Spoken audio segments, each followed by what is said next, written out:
dahil naka-recover na nga itong si Perry, kaya naman nga't agad nga siyang bumalik sa pagtatrabaho.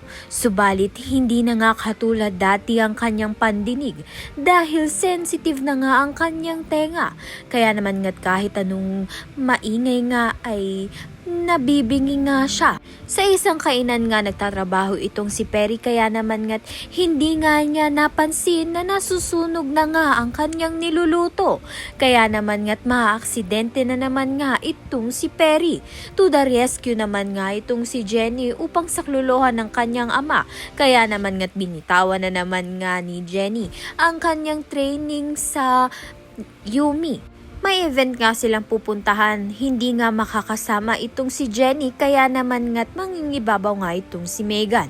Subalit wala ngang pumuntang U-mates sa event, kaya naman nga't kinalungkot nga ito ni Megan. Sa training nga dahil wala pa nga itong si Jenny, si Megan nga ang naging leader.